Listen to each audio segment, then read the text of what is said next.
Social welfare has been supported by the federal government throughout American history. Following the Civil War, Congress instituted the Freedmen's Bureau, which provided relief for newly freed African Americans to adjust to society. Later, in 1921, Congress passed the Shepard-Towner Act. This was passed as a result of America's high infant mortality rate, which was over 100 infant deaths per 1,000 births. This act gave federal funding for medical aid to mothers, newborns, and children. Social welfare became truly influential in the Great Depressions in the 1930s. During this time, it is estimated that 25% of families in the U.S. were unemployed. At this point, the federal government, specifically under FDR, stepped in to help. As part of his New Deal plan, FDR provided economic relief through programs such as the PANC Holiday, FDIC, Tennessee Valley Authority, Works Progress Administration, Civilian Conservation Corps, and Social Security System. However, these programs were expensive, and between 1932 and 1936, federal spending increased by $3.5 billion. In the 1960s, President Lyndon B. Johnson created the Great Society program, which was his version of War on Poverty. The Social Security Amendments of 1965 instituted Medicare and Medicaid for the poor and elderly. The Economic Opportunity Act of 1964 provided for a Job Corps to provide vocational training for youths. Additionally, the Elementary and Secondary Education Act reorganized school funding to include more federal involvement. However, many Great Society programs were, like the New Deal, very expensive, which is why many programs were stopped until the initiation of the Vietnam War. Social welfare, especially in the Social Security program, is a contentious issue because Republicans believe the government spending is simply too much too fast, and America cannot sustain it. Obama has furthered these tensions by spending billions of dollars in healthcare.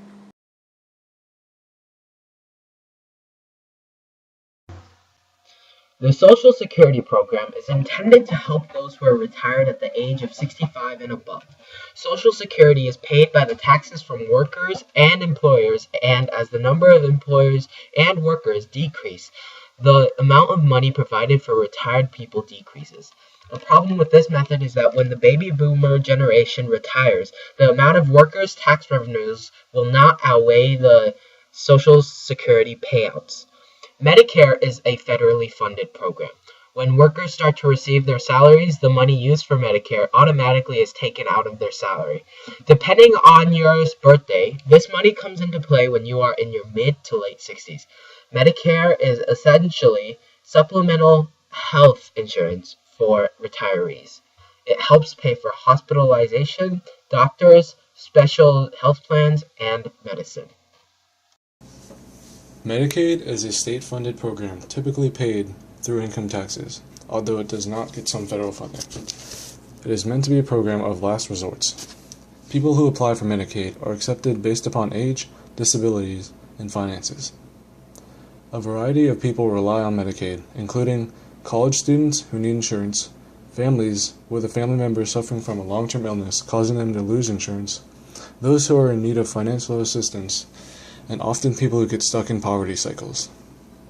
Unfortunately, some people are able to work through loopholes and receive Medicaid even if they aren't in need of it. In addition, those in poverty receiving assistance may find it hard to get out of poverty because it is difficult to get out of the cycle of Social Security.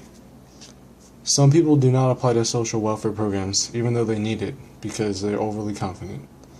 Two prominent programs under Medicaid are WIC and SNAP. WIC stands for Women, Infants, and Children and helps such people. It provides discounts on bread, milk, formula, diapers, and other similar products. It especially helps single mothers. SNAP stands for Supplemental Nutrition Assistance Program. Essentially, SNAP provides food stamps for people and families with too low of an income to provide for themselves and others. Food stamps are only good for healthy foods and do not provide for beer, cigarettes, and junk food. There is a financial limit for who can receive food stamps. For example, for one person, there can only be a $1,500 total in banking and insurance. They can only own one house and one car. However, people can get around the financial limit through cash and avoid bank accounts.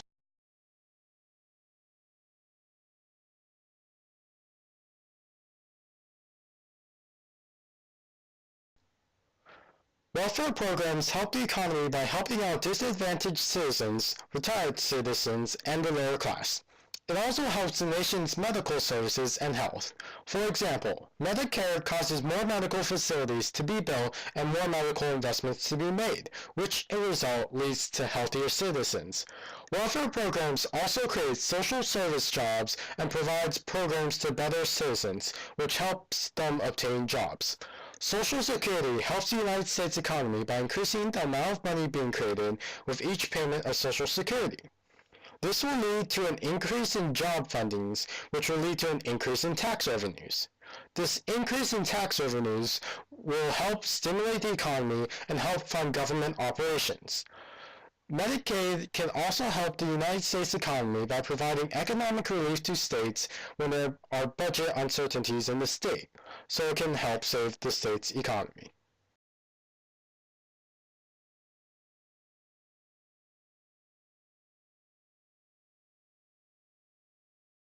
Welfare programs force the government to spend more money, which greatly contributes to the United States' debt. Therefore, Social Security programs such as SNAP, SNAP, cause people to be dependent on the state. This is not only a burden for the government, but also causes complacency and laziness within the population. Due to the post-World War II baby boom, the population of the United States that is dependent on government benefits, especially Social Security and Medicare, is increasing. Because of economic crisis, newer retirees have less saved income and are thus more reliant on government assistance. Social Security draws funds from taxing those who are actually working and paying those who aren't. So far, the money inflow has been greater than the payment, so the extra money goes into a trust that the government can use. However, it is predicted that by 2020, the cost for the benefits would exceed the tax revenues and the government would have to draw money from the trust. This trust is only expected to last until the mid-21st century. The longer this continues, the more substantial the changes must be. When the trust finally runs out, Social Security benefits will be reduced by 27 to 32%.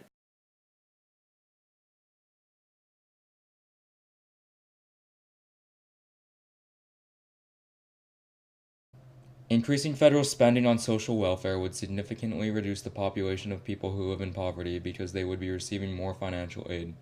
However, the federal government would have to increase taxes in order to provide the amount of money needed by the poor. With recent high unemployment rates, social welfare programs help to provide workers that lost their jobs with a gradual amount of aid. And the welfare programs require more money to pay for the increased number of unemployed Americans, so they should be given more money. Critics believe that increasing the amount spent on social welfare for the poor would simply provide them with more money which they would spend poorly. However, food stamps require those on welfare to get food and not other items. If you give money to the impoverished, then they will spend it, which will result in economic growth. More money will be needed to maintain social welfare in the future. If not, Social Security and other programs will eventually go bankrupt with a growing number of people on their programs. Medicare and Medicaid should be given more money because currently a large amount of people cannot receive their benefits. By increasing their funding, these programs will allow for better care for the general community.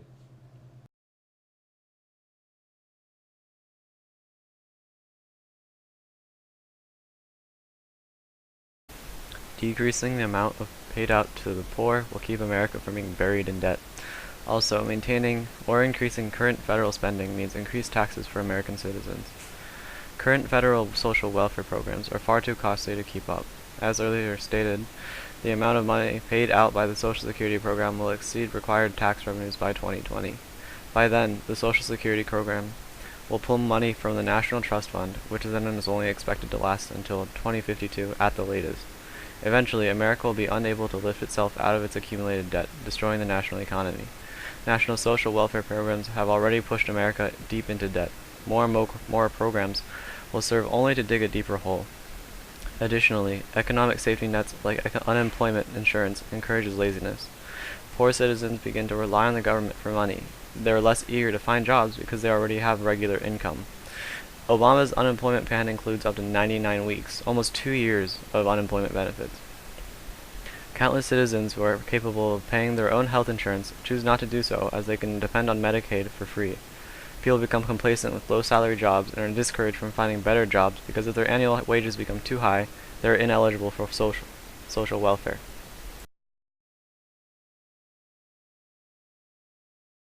Many people would support reform in Social Security to prevent it from collapsing, because if action is not taken, the problem will snowball and cause severe economic issues in the future.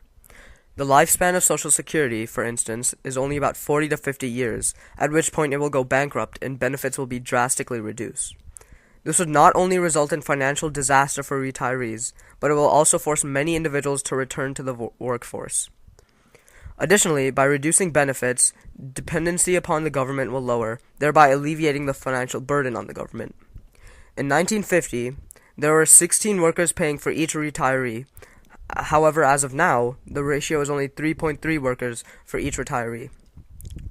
This means that there is less money to cover benefits and puts the whole system on shaky financial grounds.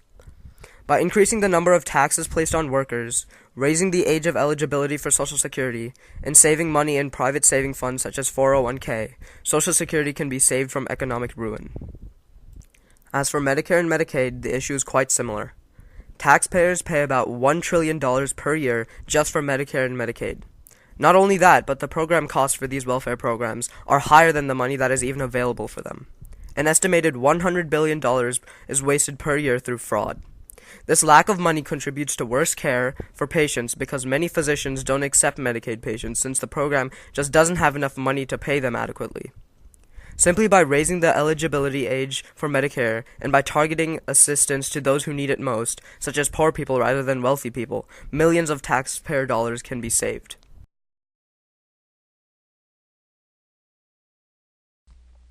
Drastic change to Social Security would be detrimental. In a weak economy like this, reducing the targeted group or the benefits can be extremely harmful. Social Security provides essential support for the elderly and poor, so by changing this, they will be left in financial ruin, especially with the number of growing seniors. By 2030, 1 in every 4 individuals will be over 65. Changing these welfare programs for financial reasons will have major political implications, as certain political parties will lose support for key groups. Republicans would lose support from elderly, and the Democrats would lose support from the poor. Speaking of impoverished people, Medicare, Medicaid, and Social Security are also a crucial lifeline for millions of low-income Americans. A suggested option for reform is privatizing the Social Security system. However, privatizing a system like this would reduce benefits, cost a lot of money, and would run the danger of being damaged by a recession, as seen in 2008. With Medicare and Medicaid, many of the issues seen with Social Security carry over. With any decrease in benefits or availability of Medicare or Medicaid, many people will be put at risk and will be dissatisfied, and it will be increasingly difficult to make changes as the number of people reliant on either one is growing. The post-World War II baby boom has caused a disproportionate number of seniors today, and thus a higher reliance on Medicare. Furthermore, the current percentage of population on food stamps is the highest it has ever been, with 1 in 7 people needing help from Medicaid. By reducing the effectiveness of either of these programs, many people would suffer.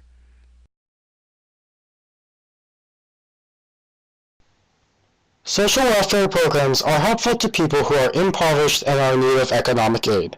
Social welfare should be encouraged because it can help people who are impoverished and can help them get back into the economy system and help contribute to the economy. However, the social welfare programs are flawed in some aspects as of now and require some changes to make them more effective. By changing some of these aspects, such as the requirements on what qualifies you to be eligible for economic aid, then the money will not be wasted on funnies and will go towards people who actually need the money. In my humble opinion, welfare programs need to be reformed because if they continue on the path that they are on right now, they will all go bankrupt and leave the U.S. economy in ruin. Not only does the prolonging of these issues lead to financial troubles, but the system as of now provides mediocre care for those in need. Reforms such as increasing the required age for eligibility and mandatory investments in funds would benefit the U.S. economy greatly. While social welfare has great motivation, it is difficult for the government to uphold these benefits, especially in hard times such as these when they are needed the most. The government needs to reform Social Security, Medicare, and Medicaid because, with the increasing number of seniors, it will be difficult for the rest of the population to support them. A gradual increase in the age would be the best way to approach this. Universal healthcare is a very good idea, but it would be difficult to implement because many people, including those who already have adequate health care, don't want their taxes to increase and would be against it. Social welfare is a good idea but needs reform. It's true that many people actually need the benefits to stay alive, and that with the help of programs, families going through hard times are able to stay afloat. However, maintaining the current status of social welfare means raising the taxes on those who actually do have jobs. Also, because of the children born during the baby boom in post-World War II, more and more people are entering Medicare and Social Security benefits, and because of science, people have higher life expectancies and can take part in benefits for longer. Eventually, maintaining current programs will become too costly or inefficient support. Social welfare is good for most of society, but has its additional downfalls. It is beneficial because these programs help the families in need of money to survive, which allows for the economic status to improve. However, if social welfare continued to occur, the taxes that are used to pay for these programs would have to be increased, resulting in the destabilization of the people that are actually not in any bad position in society. I believe that social welfare programs are good on a social aspect. When families go through hard times because of unforeseen economic or health challenges, social welfare program helps ensure that these people don't starve or lose their homes. I think it should never come down to people being unable to feed their children because they don't have Medicare due to decreased taxes. The best moral option is to support social welfare programs. I think social welfare is beneficial because those less fortunate are able to have the chance to climb out of their impoverished social and economic status. But at the same time, I think it can be detrimental to society because people who don't necessarily need it can manipulate the programs in order to benefit themselves, making themselves richer while taking away from the poor. Oh, hi. My name is Zhang, and my opinion is that social welfare is overall a very good concept, but needs much refining to prevent ultimate economic failure as it progresses. Due to the ever-increasing population in the future, people eligible for the social welfare program will eventually outbalance the incoming funds into the service, and thus will be very damaging to the economy. This could be fixed by creating new rules that are more stringent on who can benefit from social welfare, thus cutting down the percent population in the program, making a balanced and well-funded welfare to benefit those truly in need of help. Social welfare is good. Helping poor people is good. When good poor people are given good small increments of money through social welfare, they generally spend it immediately, which spurs economic growth, which is good. Medicare and Medicaid are good because they provide good health benefits to those who cannot afford it, and it keeps them healthier, which keeps them alive longer, and living is good.